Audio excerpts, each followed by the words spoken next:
On this episode of the Naturist Living Show, reader comments, another song by the Naked Drummer and the Bailey's Road Band, and a discussion on non-landed clubs. This episode of the Naturist Living Show is brought to you by Bear Oaks Family Naturist Park. At Bear Oaks, we offer traditional naturist values in a modern setting. Free your body, free your mind. www.bearoaks.ca.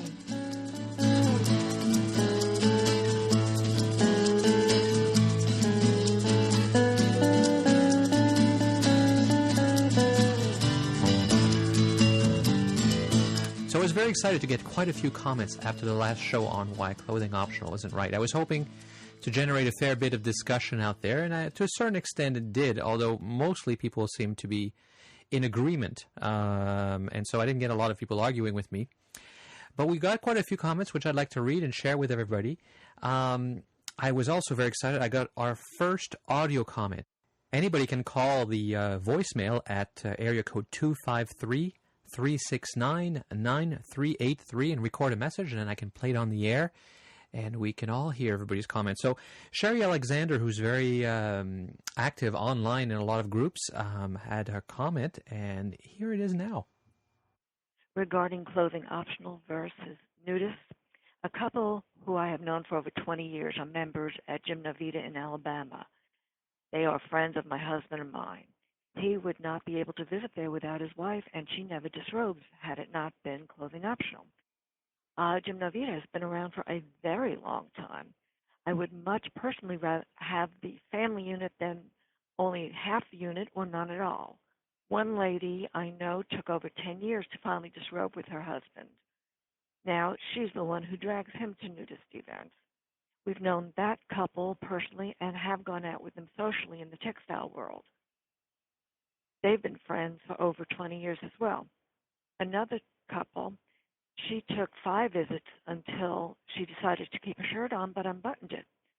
They all remain nudist families. Had it been nude only, we'd have lost these people from our nudist community. Perhaps clothing optional does work better within a non-landed club, but one needs to be in the situation to decide for him or herself. Bye-bye. I was pleased to get Sherry's comment, and I don't actually completely disagree with her. I guess it depends on how you interpret what I said in my show, in the last show on why clothing optional isn't right. We at Bear Oaks, we are certainly tolerant of new people, and if people need to take a while to get used to the environment, even if that's just half of a spouse, we accept that, and we're fine with that. We just ask the people to be respectful of the community we're building, which is not a clothing optional community. So, if they want to stay at their campsite until they're ready, or if they want to find a quiet corner on the lawns and just sit and absorb and get used to it, it's fine. It's when people come and feel they can keep their clothes on and do everything that everybody else does that we take some exception. And that others find it a little bit offensive, because it almost seems like the person is thinking that they're better, or that things don't apply for them, or that they don't understand, and people all wonder why they're there. And it's a long story. I don't want to repeat the last show that I did, but there are people who will come several times and keep their clothes on. As long as they're respectful, that's not a problem. As long as they realize where they are and they keep to themselves, and they don't throw it back in our faces that they're not able to do what we're able to do, or they don't think that they want to do. That's perfectly acceptable. We do have to be patient. There are clubs I've visited where they force people to take their clothes off immediately or leave, and we don't do that. We understand that new people take some time, and sometimes it's half of a party. But if they expect that they should be able to do all activities, then no, I don't agree. And for the reasons I stated in the last show, sometimes not being clothing optional can actually make it easier for those people. They have a reason to be pushed. Otherwise, they could wait forever. They could delay forever the decision to participate. We had quite a few email comments as well, and I'd like to read a few of them. Of course, I like this one from Dan, who's very supportive. He said, "Thank you, thank you, thank you. The whole time I was listening to this podcast, I was saying, finally someone gets it. Keep up the good work and getting the true naturist message out. This is so important. Bless you, Dan." Well, thank you, Dan. I very much appreciate the supportive comments. Also, Bob wrote us the following comment. "This last podcast was, I think, the best of the series so far." He's, of course, referring to the one about why clothing optional doesn't work. "It certainly kindled a discussion among the nudist bloggers, and that is a conversation we need to have. Stefan makes the case simply and with logic. We prefer people to be nude if we go to a nudist club, and for the most part, that is what we find. We have never been to any of the larger resorts." Bill wrote a long comment, and I'm going to read it all because it's actually quite interesting. He says, "I would like to say that I enjoy the podcasts. I also enjoy visiting Bear Oaks. Perhaps you could move it closer to Ottawa," because he lives in Ottawa. "Everyone has his or her own story regarding nudism, and I am no exception. The theme is often the same, and often related to the way we were raised. My parents did not have bodies, simple as that. If they did, I would have seen it sometime, but I never did. We did not even take our shoes off at home. As a child, I would take my clothes off in bed, scared silly my mother would find out. I was convinced I had to be a pervert or something, but it felt strangely comfortable. I have always and still do love people watching, not in a voyeuristic sense, but more in the sense as one enjoys to look at flowers. Some are beautiful, others do not fit that bill according to common standards. But they all are part of nature, and have a beauty in their own right, as well as the undisputed right to be who, what, and where they are. People are not much different. I love the term naturist. I think it fits well. My family and I love nature. My daughter has made it her career. Unfortunately, I discovered naturism too late in my life, and although my wife and kids accept my newfound lifestyle, they do not share it with the same enthusiasm. My wife accompanies me to Bear Oaks, and the kids are comfortable enough to strip in our hot tub. No wet clothes to mess with. But without the boy or girlfriends. Not bad, though.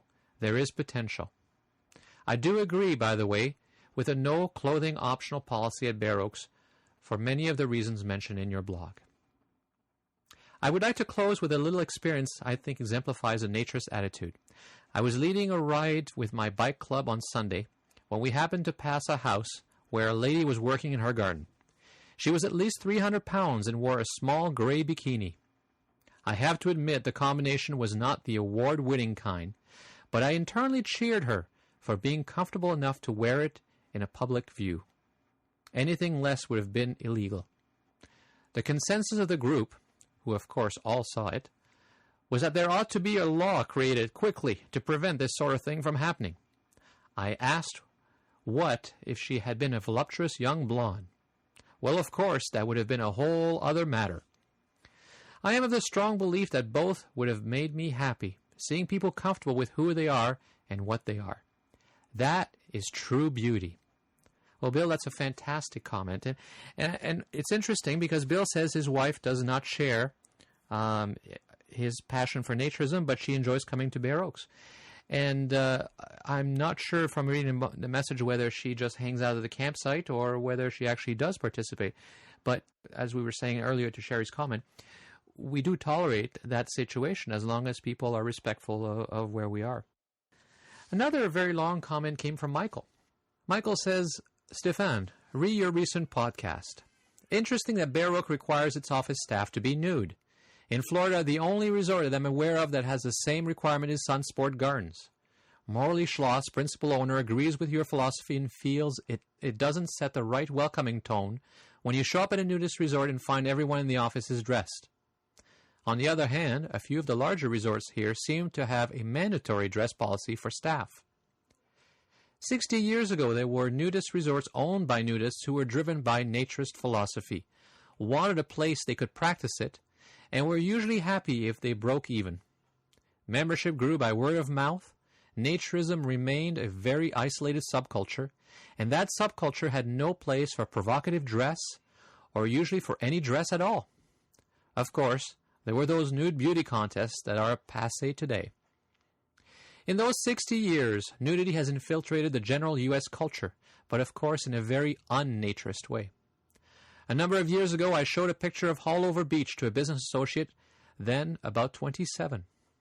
After looking at the picture for a few seconds, he suddenly blurted out, "The guys are naked too!" True story, a very telling comment. Now we have nude recreation, nude cruises, clothing-optional luxury resorts, etc.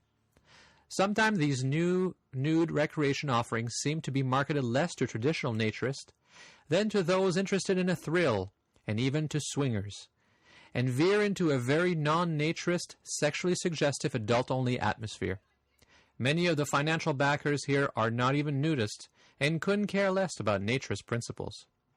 And when a traditional nudist resort is sold, there is always the danger that the new owners will be that much removed from traditional naturist orientation. My friend's band had a nighttime gig at one of the new luxury nudist resorts a few years ago, and I was actually afraid to get undressed there. Virtually everyone was wearing frilly club clothes. I probably stood out because I was wearing khaki shorts and a t-shirt rather than black gauze shorts, a tuxedo vest, and a black bow tie. This particular resort was then advertised as nudist, but now advertises as clothing optional. Hosts parties like this month's Nothing But Net Party and Naughty Summer Camp, and has dropped its naturist organization affiliations. Not all residents who had bought home there before the change in atmosphere are happy with the new orientation. However, one of the largest and most popular resorts in Florida, Cypress Cove, manages to remain very successful by keeping to a more traditional naturist environment. Notably, the current manager represents the third generation of the nudist family owners. At a nude art exhibition they held a few years ago, all 100 hotel rooms were booked. They promoted the event, waived the ground fees for the weekend, and signed up a few new members. This shows you can still market for new members without resorting to some of the more sensational techniques I've seen in a few resorts, like lingerie dances. I live at Lake Como, and what is curious is that though Como prides itself on being a nudist rather than a clothing-optional facility, the office is clothing-optional, in that only one or two of the office staff work nude, while most of them like to wear clothes. It's a little weird. With the guys, often shirtless, but wearing shorts, the usual comment is, "I need some place to keep my keys." As our office is a quarter mile inside the grounds, a visitor will typically see a few nude strollers or bicyclists in our front yard before encountering the clothed staff at the office. It seemed particularly weird when at our recent annual 5K run, 95% of the runners were nude, but our staff members were dressed when they gave out medals to the winners, who were nude.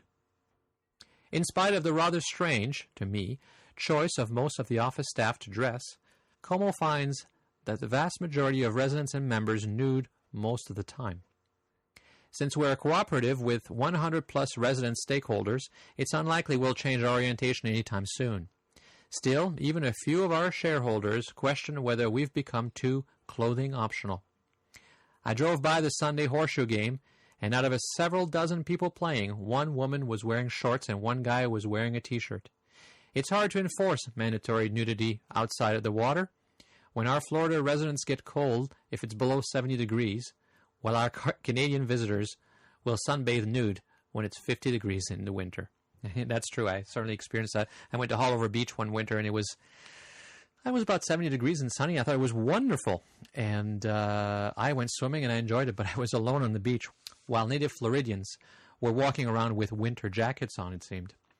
It's neat to get comments from people outside of Canada. I'm trying to make a podcast here and a show that's of interest not just to Canadians, even though that's obviously where this show originates, but to the entire world. And it's fun to be getting these comments. So please keep writing.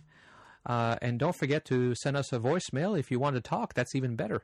Again, the area code 253-369-9383. The last two comments come from even further apart, and they're very brief. Jens Rasmussen writes to us from Denmark. He says, I listened to the show and I like it. I considered making a podcast in Danish, but we are only 5 million people. Our Naturist Association is about 1,000 members. If you would like to have contacts in Denmark, please contact me. Thank you, Jens. I really appreciate that. And I will be in contact with you. Maybe we can have you on one of the shows telling us about what naturism is like in Denmark. And from Germany, and I apologize if I mispronounce your name. It says, I think it's Jochen. It says, "Hi there. I really love your podcast. It's really great, though I don't understand each and every word. French accent?" I think I do have a slight French accent. "Is the next episode already in progress? I can't wait for it. On my next trip to Canada, I'll visit your resort. Greetings from rainy Germany, Jochen." And again, my apologies if I'm mispronouncing your name. So it's great to see that we're getting listeners all over the world, and please keep those comments coming. In our last show, I played the song Skin Free by The Naked Drummer and the Bailey's Road Band. So today I will play one more of the songs which they very graciously gave me to play on the podcast. As usual, the link on where you can buy their CDs is on the show notes, so please support them by ordering one of the CDs. This show's song is called "I Got to Be a Nudist."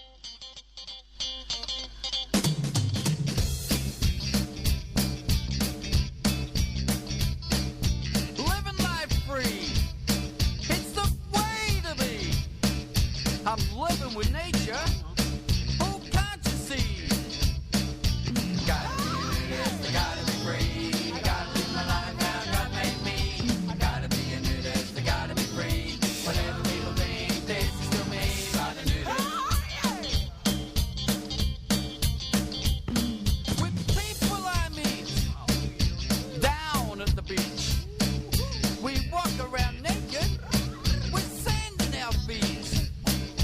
I gotta be a nudist, I gotta be free. I gotta live my life how God made me. I gotta be a nudist, I gotta be free. Whatever people think, this is still me by the nudist.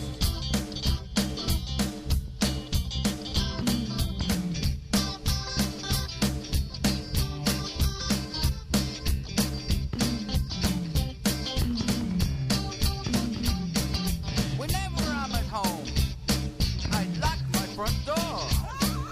I strip off my clothes and got 'em in the raw. I gotta be a nudist, I gotta be free. I gotta live my life how God made me. I gotta be a nudist, I gotta be free. Whatever people think, this is still me by the nudist. I walk around bare, swim nude in the pool, being clothes free. Oh, it is so cool. I gotta be a nudist, I gotta be free. I gotta live my life how God made me. I gotta be a nudist, I gotta be free. Whatever people think, this is still me. But I gotta be a nudist, I gotta be free. I gotta live my life how God made me. I gotta be a nudist, I gotta be free. Whatever people think, this is still me. But a nudist, a nudist, a nudist, a nudist. When you read the History of Naturism, and there's a great Canadian book called Naturel, The History of Nudism, by James Woycke. He's a history professor at the University of Western Ontario who wrote this book, and he's not a naturist or nudist at all. He was just interested in a topic. He needed an incredible amount of research going back to the beginning of the 20th century. And when you read the book, you see that in the very beginning, not only were most clubs cooperatives, but they were non-landed. It was illegal in most cases, or to have places where you could be nude. So people would be finding remote, out-of-the-way places, traveling in groups, and trying to find their way there. And the tradition of non-landed clubs continues today. Many of the landed naturist clubs, like Bear Oaks, are well out of town because land is far too expensive close to big cities. And so it takes some money you have to have a car, and you have to be able to travel, and not everybody can afford that. The non-landed clubs often arrange activities. They arrange common transportation to the clubs that are landed, but also rent pools and arrange activities in the cities. So I thought I would explore that a little bit more by talking with Ron Scout, who is one of the founders of the Ontario Roaming Bears in Toronto. one of the largest and most successful non-landed clubs in Canada. What's a non-landed club and why do they exist? Non-landed clubs are generally those that don't have land. Many of the landed club would be a property that somebody actually owns, generally private, and an unlanded club is somebody that has a club, an organization. It could be a travel club or one such as ours, which rents public swimming pools or other facilities that could also be private, and we use them for naturist activities.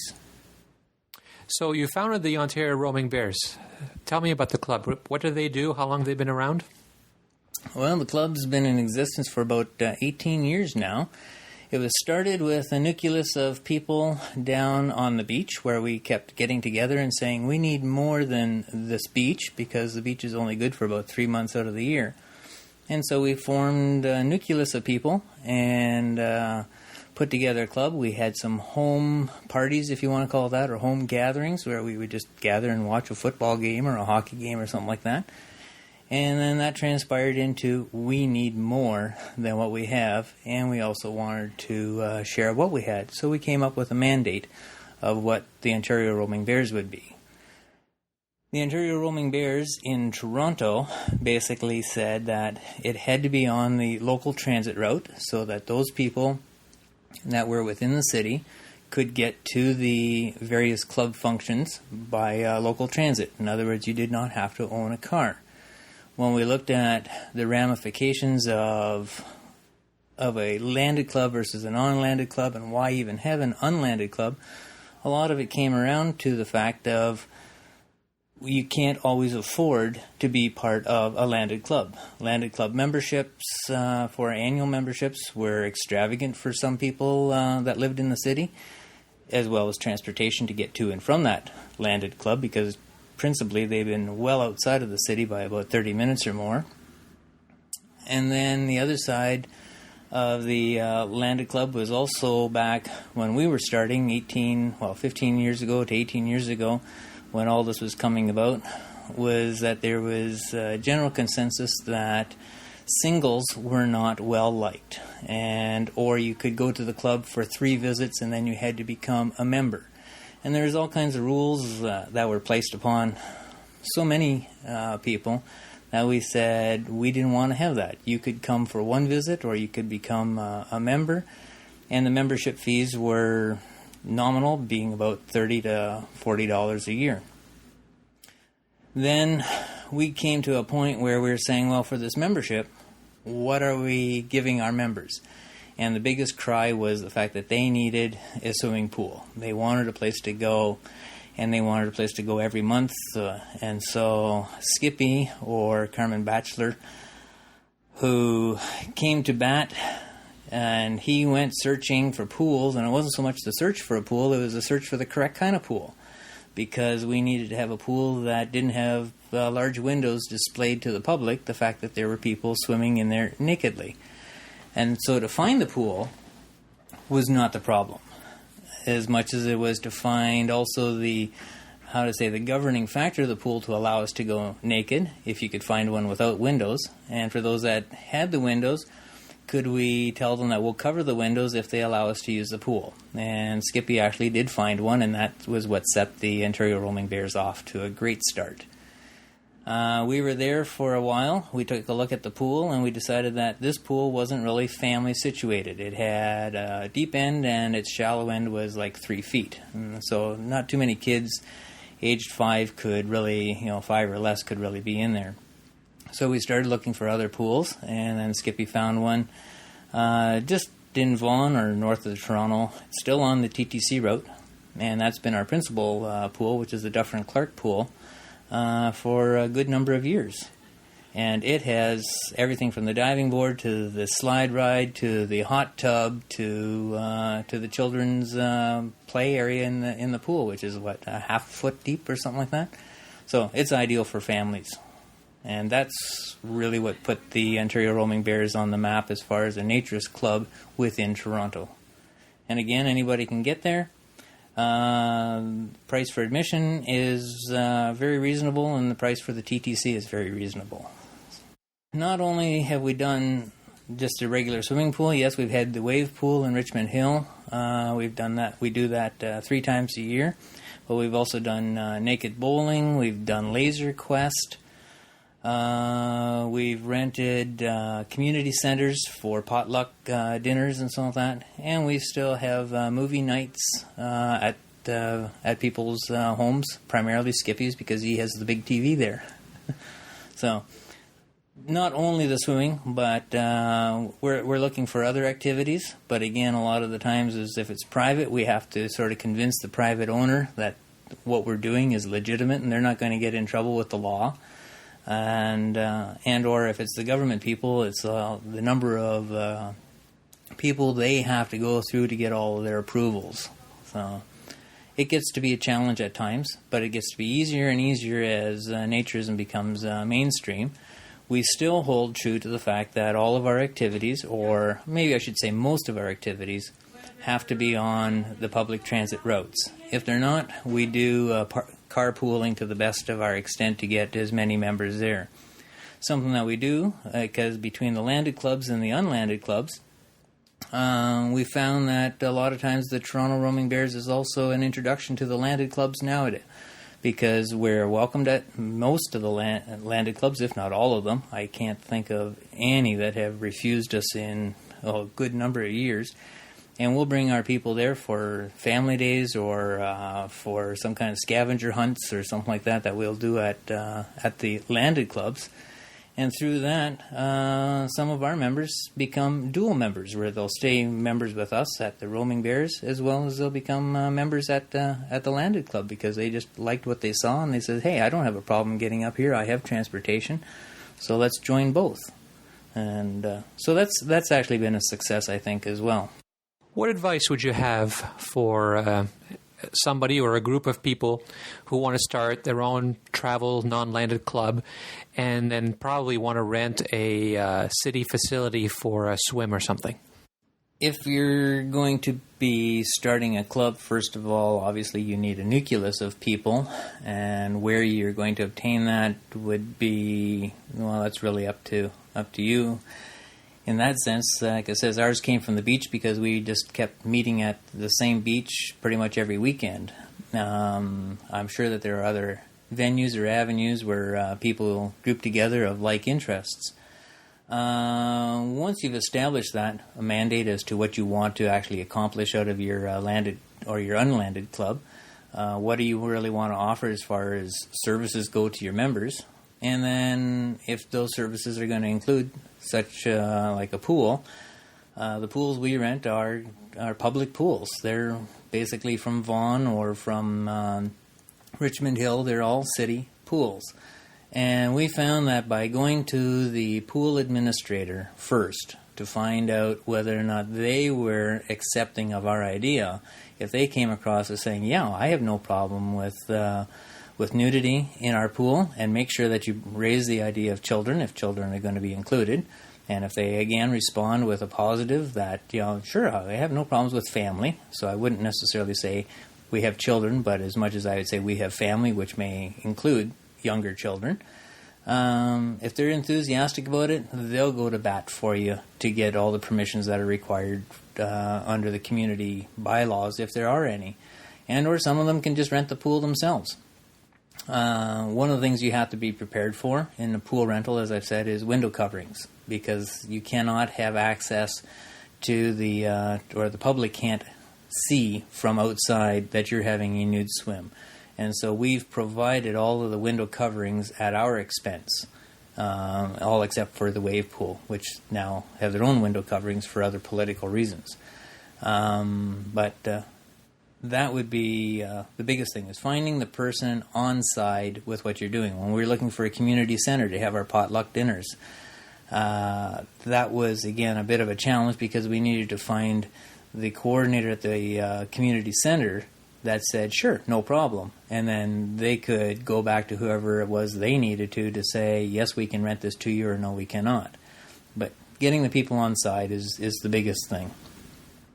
Now, the Ontario Roaming Bears, you said one of the reasons they were founded is a lot of clubs discriminate against single individuals in one way or another.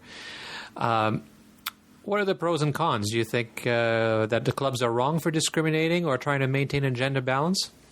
To say whether the clubs are right or to say that the clubs are wrong, it's always, in my humble opinion about that, it's nicer to have a gender balance. There are unlanded clubs, or there is an unlanded club that caters to the gay community, and they are a phenomenal club and well run, and they have a great membership. We try to cater towards the families as well as the gender balance, and it's very, very difficult to find the gender balance in the unlanded club. We still can't put our finger on why. We figure that part of it might be the cost, because it's a low cost. We don't discriminate or don't say that you must bring a partner. And so a lot of men will come, they'll check it out, and they'll use the excuse that that they're checking it out for their family, or their wife wouldn't come, or their significant other, or their partner wouldn't come that time, but they're looking into it. And we find that there are also many, many men in the naturist community that would have supporting wives, in the sense that they don't care that their men or their partner goes skinny dipping, but that they themselves don't want to join. So, I mean, if their partner wants to go off and go swimming, fine, but that doesn't mean that they want to. And so it presents us a problem where we tend to have more men than we do more women. That brings another problem where when we do have the occasion to have some women there, I'll say maybe 5 or 6 women, unless those women actually bond for whatever reason, they don't come back because their partners aren't there. And for the few women that have partners, they're fine. They keep coming back all the time.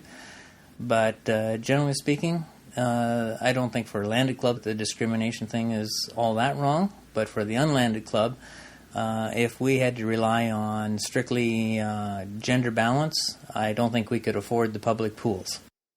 On the smaller scale, there is a non-landed club in London, Ontario called the Forest City Family Naturists. It's a great club, and in January of 2009, I had the opportunity to go and visit with them and spend an evening at one of their events, and we had a fabulous time. And I interviewed a number of the members and organizers to find out more about their club. Okay, so we're here at the Forest City Family Naturist Swim in London, Ontario. And what's your name? I'm George. And George, what do you do here? What do I do here? I look after the email and club communications. Basically, I answer any emails from inquiries and talk to people as a first contact. So, the Forest City Family Naturist is a non-landed club. For the people who aren't familiar with the differences, can you explain what that means? Well, basically, we don't have any facilities that we own. We come and rent a pool here, and then during the summer we go and visit other sites, or we go to and have house parties. We don't have any facilities that are permanent, though.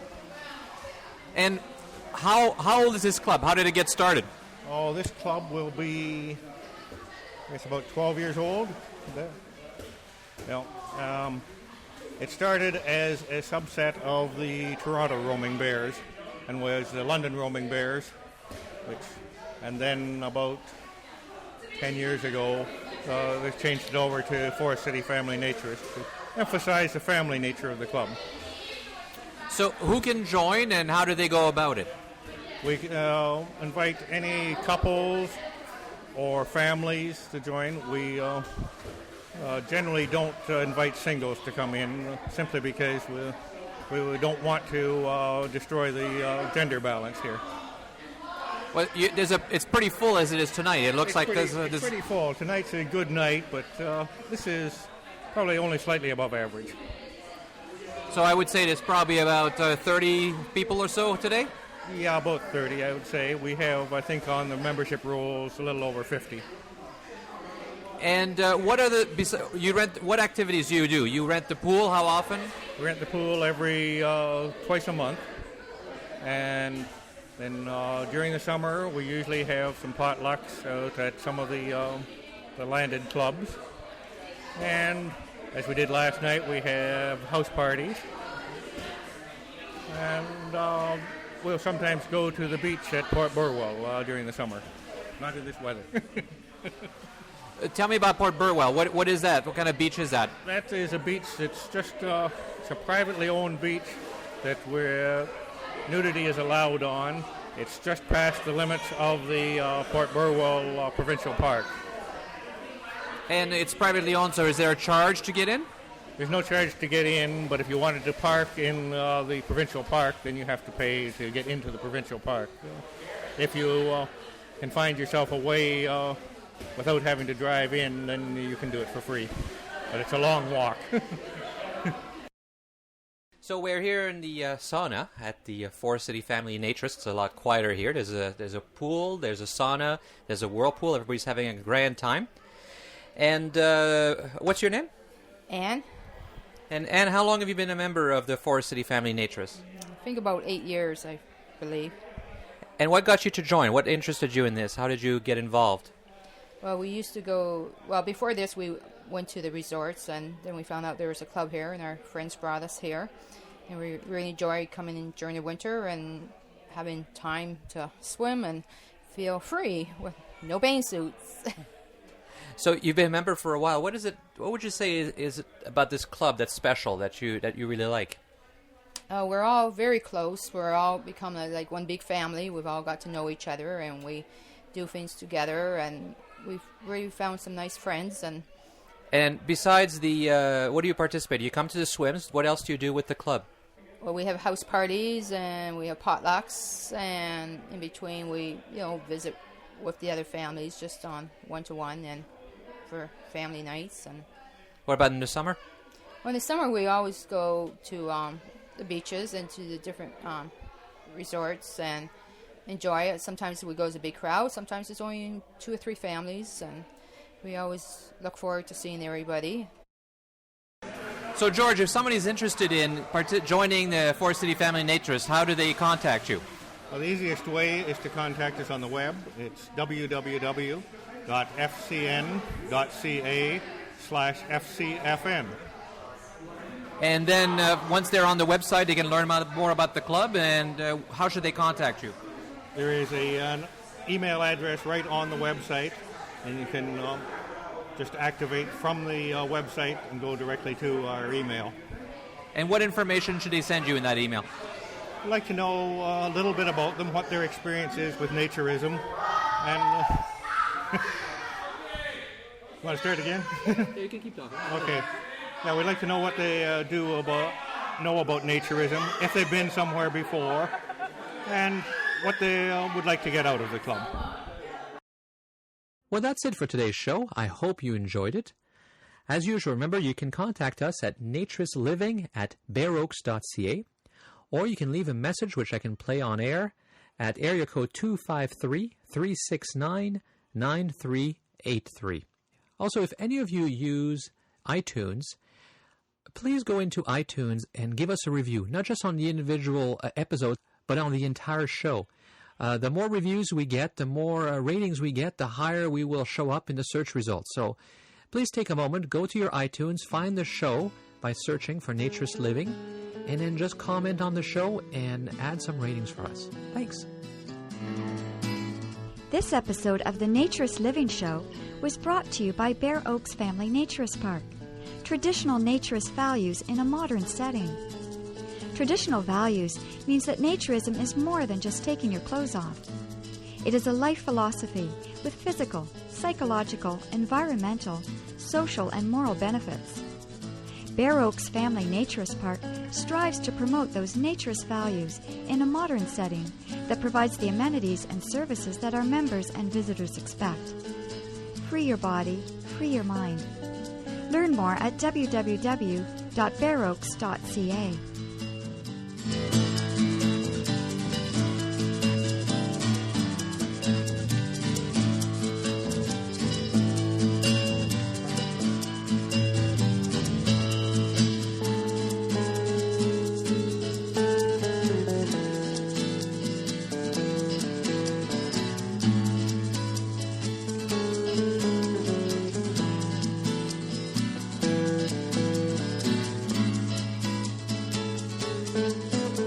Bye.